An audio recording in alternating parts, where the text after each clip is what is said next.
días, doña Laura Preciado, ¿cómo está usted? Bien, buenas tardes. ¿Qué tal? ¿Todo bien? Hace calor en la calle, me has dicho, ¿no? Sí, hace calor. Hace calor.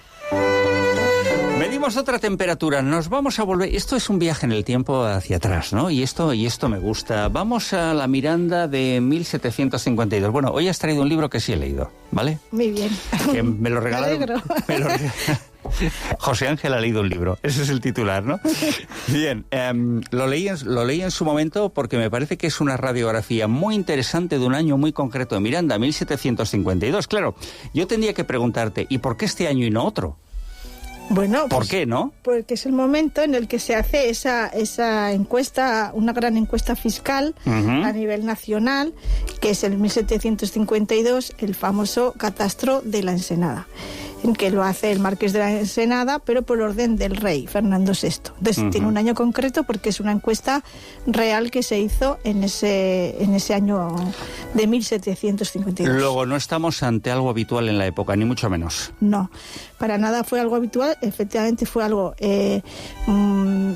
decidido por el rey, que se lo encarga a este Zenón de Somo de Villa y Bengoechea, marqués de la Ensenada, con una idea que sustituir o reformar el complejo sistema de impuestos que había, ¿no?, en la corona española. Ay, llegáramos. Y entonces necesitan una fotografía, o como bien has dicho tú, una radiografía de cómo es la situación económica y social del reino. Sí, pero podíamos hacer dos tipos de radiografía, una muy sui generis, ¿no?, a grandes rasgos. Sin embargo, aquí hay datos bastante profundos sobre la realidad de Miranda, y entiendo que si esto se trasladó al conjunto del país, se hizo un trabajo serio, ¿eh? Serio. Efectivamente, no llegó a todas y cada una de las localidades, pero sí a muchas, y a las más destacadas, entre ellas la nuestra, Miranda de Ebro.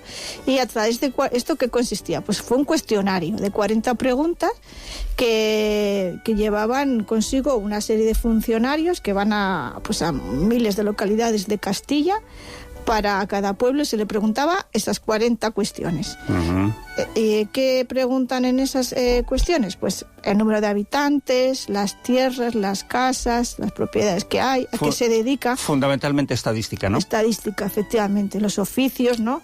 Y también hacen una importante recopilación de datos, no solo de la población campesina, artesana, tal, sino también muy específicamente de las rentas de la Iglesia y la nobleza.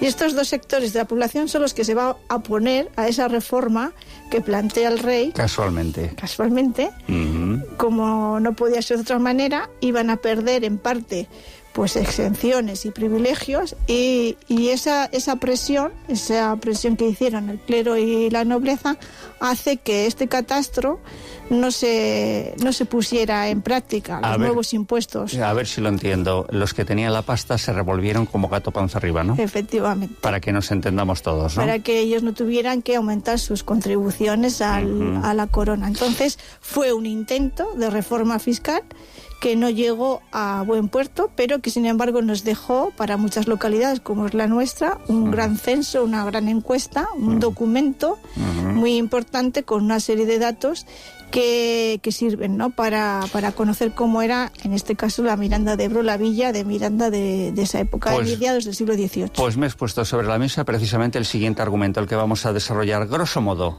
¿qué dice este informe de una ciudad que se llama Miranda en el año 1000? Bueno, entonces era villa.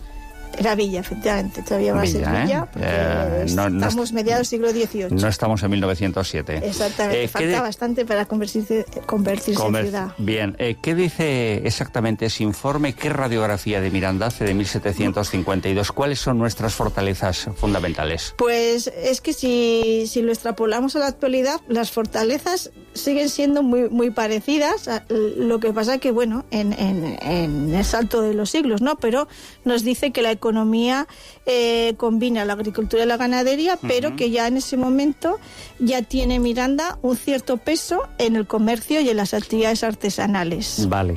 con lo cual ya no era una villa rural, sino solamente rural, sino que también tenía ya inicios o comienzos de una actividad económica preindustrial. O sea que teníamos un entorno agrícola, pero Miranda, como sí, era la gran zona de comercio de todo el entorno, ¿no? Exacto. ¿Por qué es la zona de comercio? Pues por la situación algo que ya es conocido por todos los mirandeses, la situación geográfica que tenía, que estaba Miranda a camino entre la meseta y el País Vasco, ¿no? Y eso va a favorecer el transporte y también el comercio. Claro, alguien podría pensar que la fecha clave de Miranda es el 13 de abril de 1862, que es cuando llega el ferrocarril. Sí. Pero claro, repito, el ferrocarril llega a una localidad que ya sabíamos cuál era su potencialidad precisamente como nodo como en aquel momento no existía ese término, pero como nodo de comunicaciones, efectivamente, ¿no? Efectivamente, la fecha clave es el siglo XIX, pero ya antes, un siglo antes o siglo y medio antes, ya Miranda apuntaba maneras, ¿no? Por esa situación estratégica favorable al comercio.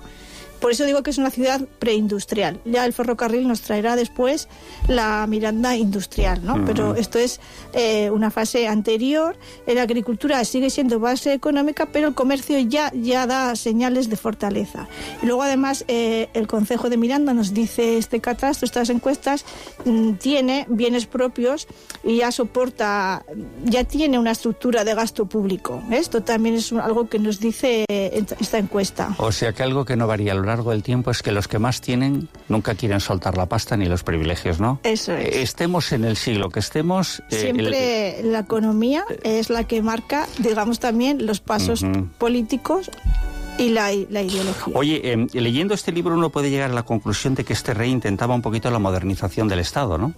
Es decir, porque es un cambio sustancial respecto a lo que teníamos, que era, no sabemos qué pasa. Bueno, pues alguien pide conocer exactamente qué país, cuáles son sus capacidades, sus potencialidades y cuál es su economía, ¿no? Claro, él quiere financiar el gasto público con la contribución del pueblo. Él quiere reformar los impuestos y quiere que se hagan generalizados. Eso es una imagen. Fernando VI tiene sus luces y sus sombras. Como todos, ¿no? Los gobernantes. Estamos todavía en el siglo XVIII y apenas 2 años antes, o 3 años antes, en el 1749, tanto el marqués de la Ensenada como el rey tienen una sombra bastante, que es la famosa Gran Redada, ¿no? Aquella que perseguía a los gitanos y que hicieron una masacre en España, ¿no? Con ese sector de la población. Entonces, bueno, es un siglo XVIII en el que todavía pues vamos a encontrar muchas sombras. Todavía estamos en una monarquía cerrada, en absoluto estamos todavía muy muy lejos de un sistema democrático. Esto vendrá muchos siglos después. Entonces el siglo XVIII sí que el rey va a tener, pero por interés, ¿no? Va a tener esa idea de reforma del Estado o de modernización del Estado desde el punto de vista económico, pero siempre en su propio interés. La clave seguían siendo las arcas públicas. Exactamente. Ya está, ¿no? Sí, esa era la clave. Y luego hemos envuelto las arcas públicas precisamente en este estudio, pero el argumento fundamental era ese. Sí.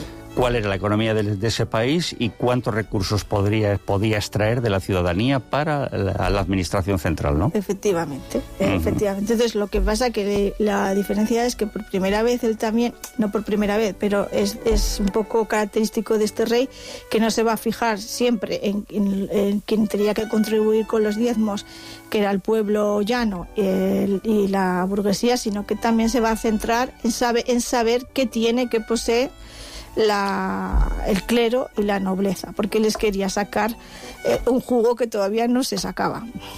¿Ves? Cosas que...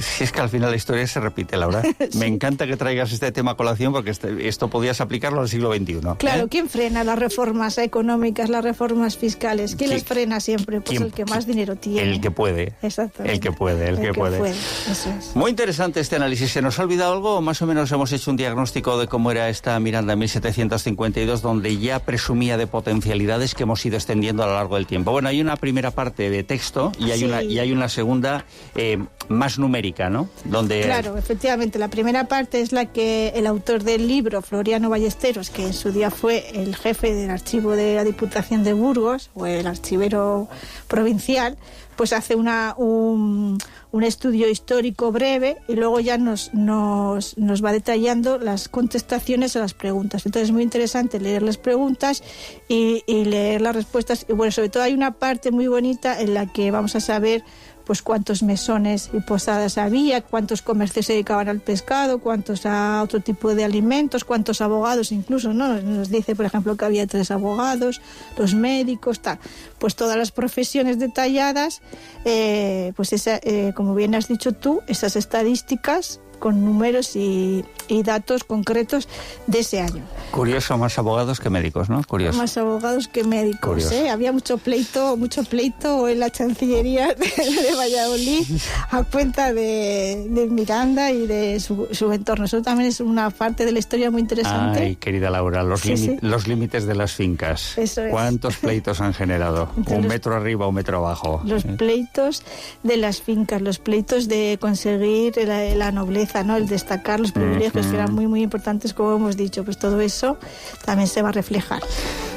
Pues queda listo para sentencia nuestro programa, ¿eh? Efectivamente, así que nadie que se acerque la gente y lo lea, porque es la verdad que es, cuanto menos es una fuente documental primera y es incluso divertido, ¿no? Comparar cómo era Miranda del siglo XVIII con la del XXI. Nos vemos en septiembre, ¿no? Exacto. Ojalá tarde mucho en verte, pero no porque no quiera verte. Creo que vas a entender el argumentario. Sí. Espero que el verano sea largo. Que sea largo y nos dé tiempo a hacer muchas cosas. Bueno, todavía la fundación estará abierta desde julio hasta las 3 primeras semanas, pero sí que nos tomamos un descanso en el famoso libro de la semana, en tu sección, que no sé. No, nuestra sección. Nuestra sección de la radio, y volveremos eso con más fuerza y con más libros en septiembre. Contaremos, bueno, a lo largo del mes de julio extraeremos algunos de los libros más interesantes que hemos ido emitiendo a lo largo de este año, y gracias por tu trabajo, por tu dedicación y por hacer más amena esta sección para todos nuestros oyentes. Pues gracias a ti y gracias a los oyentes por escucharnos.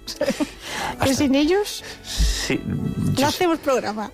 No, pero yo siempre lo he tenido muy claro. Lo tengo claro ahora que trabajo en un medio y cuando no lo hacía. Lo más importante de un medio de comunicación de la radio son sus oyentes. Eso es. Lo demás es prescindible todo, los oyentes no.